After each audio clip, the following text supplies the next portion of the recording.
Assalamualaikum warahmatullahi wabarakatuh. Salam sejahtera bagi kita semua. Perkenalkan, saya M. Ardian Susam, dosen pada program studi Magister Akuntansi atau MAXI, disingkat MAXI, pada Fakultas Ekonomi dan Bisnis Universitas Pancasila. Tujuan saya membuat video ini adalah untuk memenuhi salah satu persyaratan dalam sertifikasi dosen saya gelombang 1 tahun 2025. Dalam video ini saya akan menjelaskan rencana pembelajaran semesteran atau RPS dalam mata kuliah auditing dan atestasi lanjutan. Mata kuliah ini memiliki bobot 3 SKS dan dapat ditempuh oleh mahasiswa pada semester 2. Capaian pembelajaran mata kuliah ini adalah: 1. Mahasiswa harus mampu menyiapkan pengelolaan dan memperbaiki jenjang karir berdasarkan hasil audit dan manajemen letter berdasarkan SA. Kedua adalah mahasiswa mampu menjelaskan etika profesi dan kode etik akuntan. Kemudian mahasiswa mampu menjelaskan pengertian dan unsur-unsur legal liability di Indonesia. Kemudian ketiga, mahasiswa mampu menjelaskan audit responsibility sesuai dengan kategori dalam audit.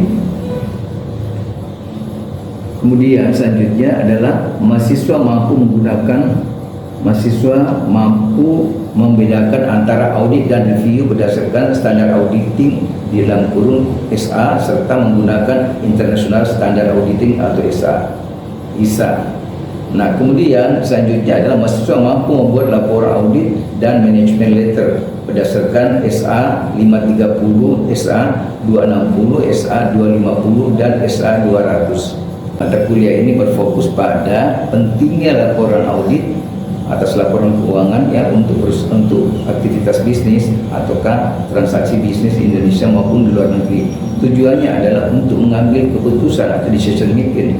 Nah, kemudian serta persyaratan yang selaku auditor, baik auditor eksternal maupun yang memiliki integritas dan kejujuran. Lanjut, adapun referensi yang kita gunakan dalam mata kuliah ini adalah: 1.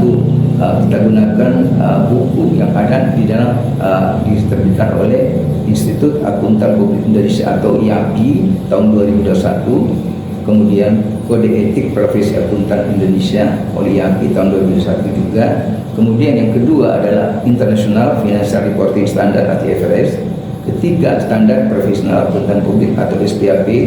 Kemudian keempat, Standar Akuntansi Keuangan atau SAK, dan Ikatan Akuntan Indonesia. Kemudian yang kelima adalah Standar Review. Keenam adalah Review atas laporan keuangan auditan.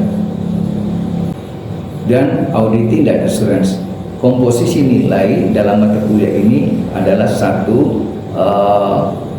Ujian tengah semester atau UTS biasanya saya memberikan bobot 15% ya.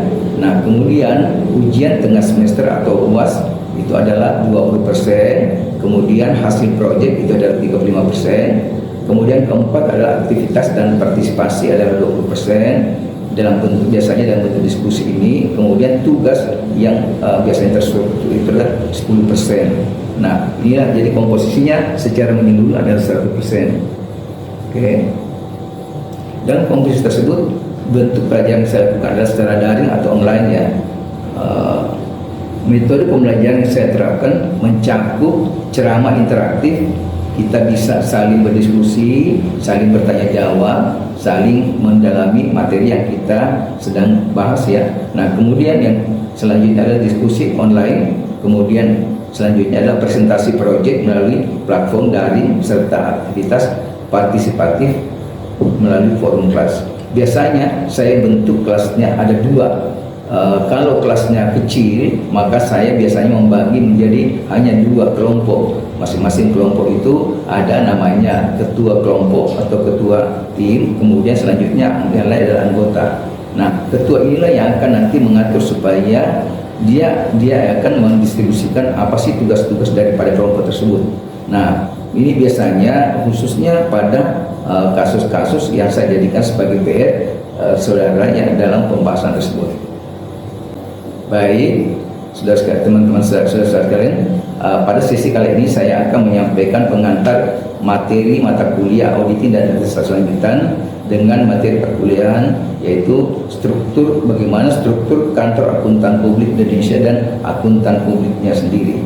Berikut adalah video micro teaching yang saya sampaikan dalam forum kelas daring.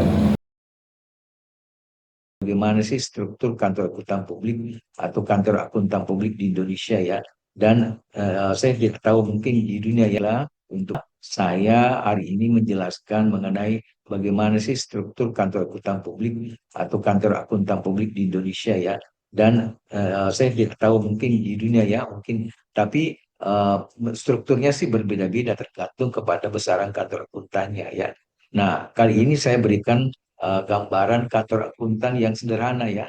Nah, ini. Nah, saudara sekalian, kalau kita lihat latar belakang kenapa demikian, kenapa diperlukan akuntan publik, maka seperti yang kita ketahui bahwa profesi ini dibutuhkan ya untuk tujuan membantu para pemilik modal atau investor dalam rangka mengawasi modalnya yang ditanamkan di perusahaan ya. Nah, seperti yang saudara ketahui bahwa pemilik modal terpisah dengan pelaksana tugas. Pelaksana tugas adalah manajemen. Oleh sebab itulah maka dibutuhkan adanya namanya profesi yang bisa memberikan semacam pemeriksaan kepada manajemen untuk meyakinkan para pemilik modal bahwa modal mereka itu aman dan juga dikelola dengan baik ya, sesuai dengan prinsip-prinsip yang lazim. Sudah sekali demikian. Kemudian selanjutnya, nah tujuan daripada presentasi ini adalah satu, memahami sifat daripada kantor akuntan publik dan akuntan publiknya. Yang kedua, memahami aktivitas dan struktur akuntan publik. Yang ketiga, memahami fungsi-fungsi organisasi profesi akuntan publik. Yang keempat, memahami standar audit yang berlaku umum. Kelima, memahami standar dan praktik pengendalian mutu dalam profesi akuntan. Kemudian, memahami teknologi informasi yang mempengaruhi pengendalian internal. Dan terakhir adalah memahami dampak teknologi informasi dalam proses audit. Oke, ada yang mau bertanya, saudara sekalian? Kalau tidak ada, oke, lanjut. Nah, apa sih yang menjadi sebenarnya kegiatan daripada satu kantor akuntan?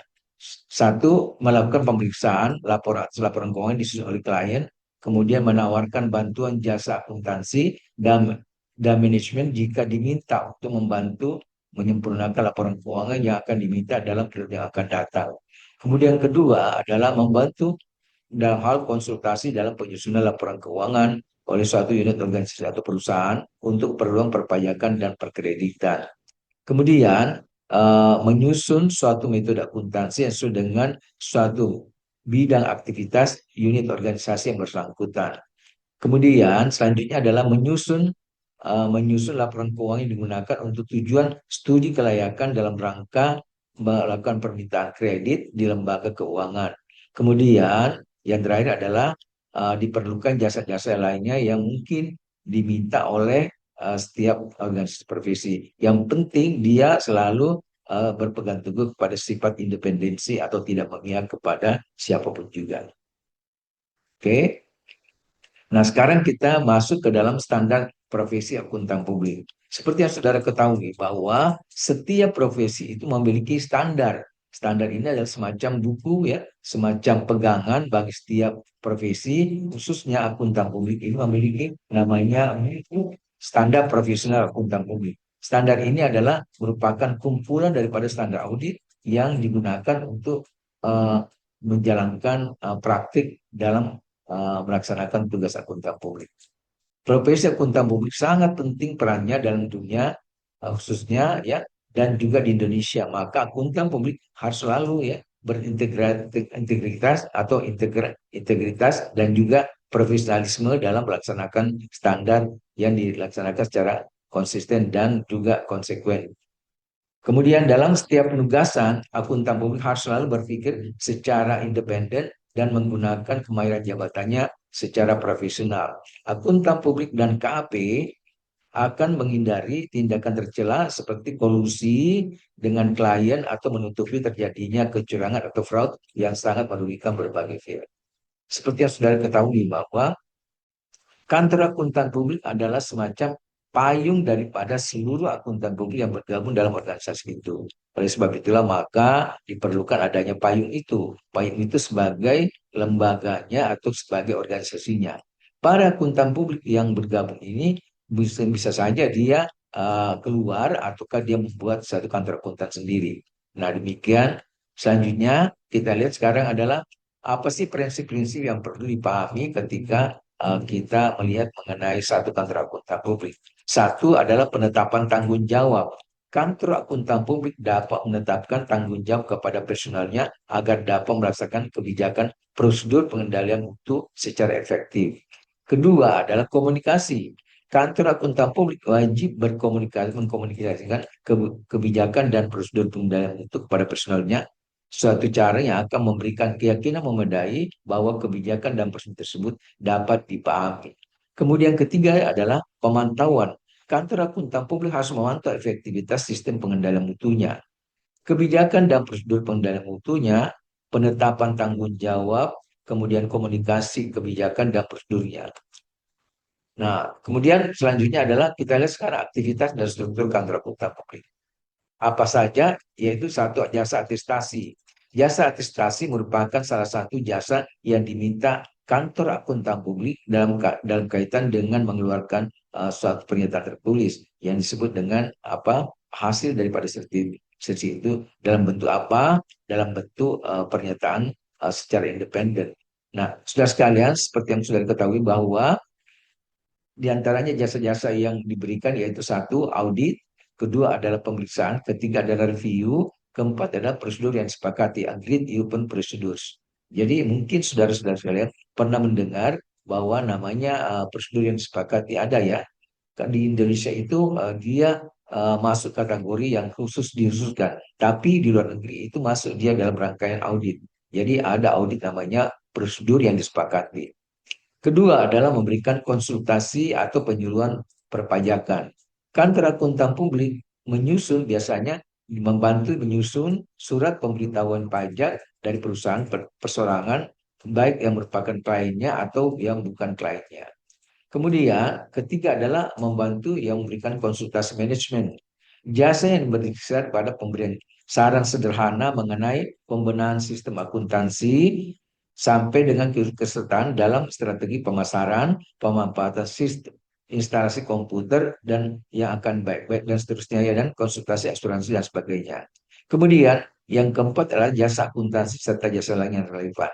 Banyak klien kecil dengan staf akuntansi yang terbatas menyerahkan pembuatan laporan keuangan kepada jasa kantor akuntan publik.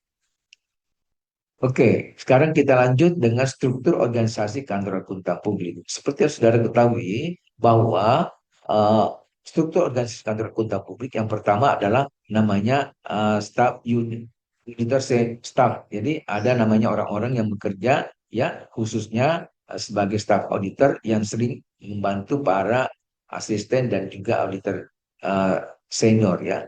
Nah, kemudian yang kedua ada namanya auditor senior. Auditor senior ini juga auditor penanggung jawab, adalah auditor yang memenuhi syarat dan memiliki tanggung jawab dan dalam perencanaan dan pelaksanaan audit serta penyusunan rancangan laporan keuangan audit. Nah, kemudian selanjutnya adalah namanya biasanya tergantung ya. Kalau kantor akuntan kecil langsung biasanya manajer pada saat kantor akuntan biasanya mempunyai paling tidak 5 tahun pengalaman dalam bidang praktik akuntan publik. Seperti saudara, saya ingin jelaskan bahwa sedikit bahwa staf auditor ini biasanya auditor senior ini biasanya kisaran waktunya 1 sampai dengan 3 tahun ya. Nah, sedangkan auditor senior itu adalah antara 3 sampai dengan 5 tahun. Nah, ini yang kalau kita lihat jenjang waktunya. Kemudian karir selanjutnya adalah manajer. Manajer ini adalah pada kantor akuntan publik biasanya mempunyai yang tidak pengalaman kerjanya adalah lebih dari 5 tahun ya, dan juga telah memimpin pelaksanaan daripada audit dan juga dia bertanggung jawab untuk mengelola daripada seluruh rangkaian yang ada di dalam organisasi akuntan publik yang di bawahnya. Nah, kemudian yang paling terakhir adalah rekan atau partner. Partner ini adalah dianggap juga sebagai pemilik, adalah orang-orang yang memiliki ya memiliki dan juga sudah memiliki izin praktik yang dikeluarkan oleh Departemen Keuangan dalam hal ini melalui Pusat Pembinaan Profesi Keuangan yang juga adalah merupakan ya orang-orang yang telah mendapatkan izin untuk menandatangani laporan atau opini. Nah, orang-orang yang sudah ini sudah adalah orang-orang yang telah memiliki izin, gitu ya. Dan sebab itulah maka rekan ini atau partner ini biasanya adalah yang tertinggi. Tapi ada lagi satu, kalau di antara rekan-rekan dan juga ada pimpinannya, maka dia ada satu namanya pimpinan rekan. Nah, inilah sebagai managing partner. Nah, ada juga ya yang sifatnya adalah berbentuk kalau organisasi besar maka dia berbentuk direktur. Tapi kalau kecil maka dia hanya berbentuk partner biasa. Lanjut, kemudian fungsi-fungsi dalam organisasi profesi akuntan publik. Satu kantor akuntan publik yang besar biasanya dibagi-bagi atas jenis jasa yang diberikannya. Misalnya dapat dilihat pada bagian pemeriksaan atau audit, bagian konsultasi manajemen atau management services, bagian perpajakan dan bagian riset ya atau bagian SDM-nya. Nah, kemudian bagian ini sebagaimana dimaksudkan dalam profesi mengembangkan keahlian mereka ke jurusan dan juga pengetahuan referensi mereka sehingga semungkinkan pemberian jasa yang lebih baik bagi langganannya, bagi kliennya.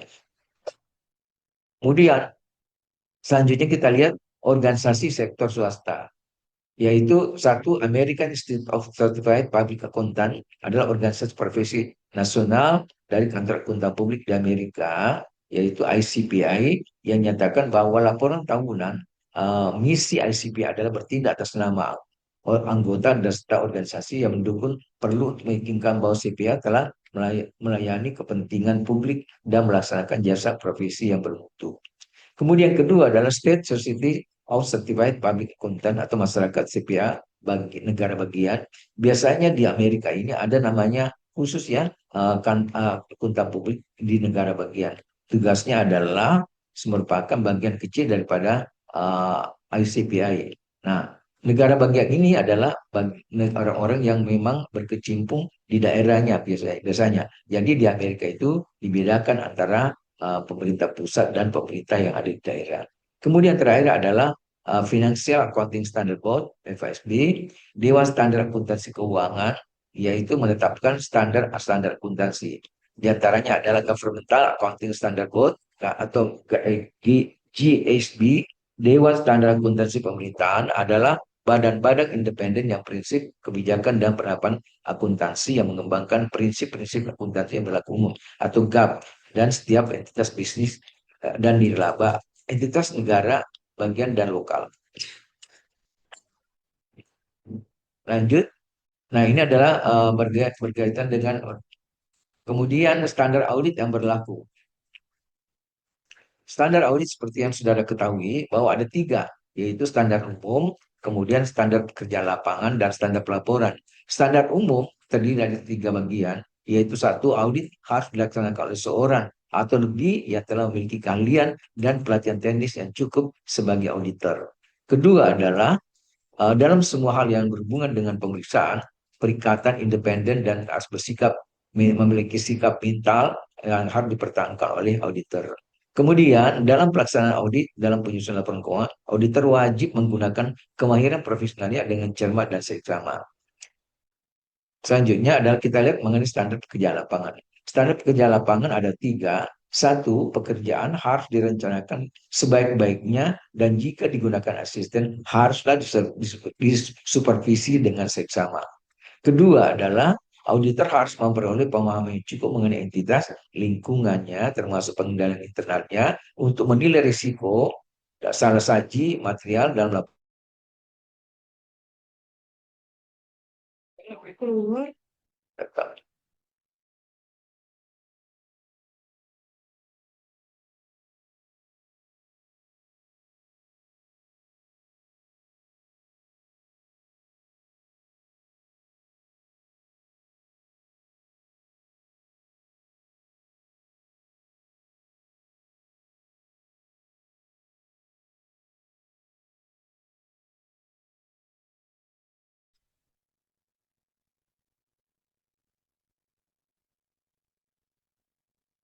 Oke ya. Selanjutnya adalah auditor harus memperoleh cukup bukti audit dengan tepat yang melakukan audit agar memiliki dasar yang layak untuk memberikan pendapat menyatakan ya laporan keuangan telah diaudit.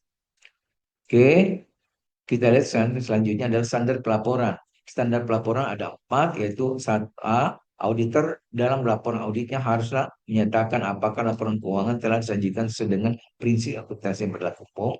2, auditor dalam laporan auditnya harus mengidentifikasi mengenai keadaan di mana prinsip secara konsisten diikuti selama periode berjalan dibandingkan dengan periode sebelumnya. Kemudian ketiga, jika auditor menetapkan bahwa pengungkapan atau disclosure secara informatif belum dimanai, maka auditor harus menambah ya dalam laporan auditnya. Kemudian keempat, auditor dalam laporan auditnya harus menyatakan pendapat mengenai laporan keuangan menyatakan secara keseluruhan bahwa laporan keuangan apakah ya dapat diberikan pendapat atau tidak. Jika auditor tidak dapat memberikan suatu hal, maka dia harus sebutkan bukti dan alasan-alasannya dan berdasarkan dalam laporan audit. Kemudian terakhir adalah auditor dan praktik pengendalian mutu dan dalam profesi akuntan. Pada tahun 1978 ICPI mendirikan Quality Control Standard Committee yang membantu akuntan publik memutuskan dan melaksanakan standar pengendalian. Oke, teknologi informasi yang mempengaruhi pengendalian internal.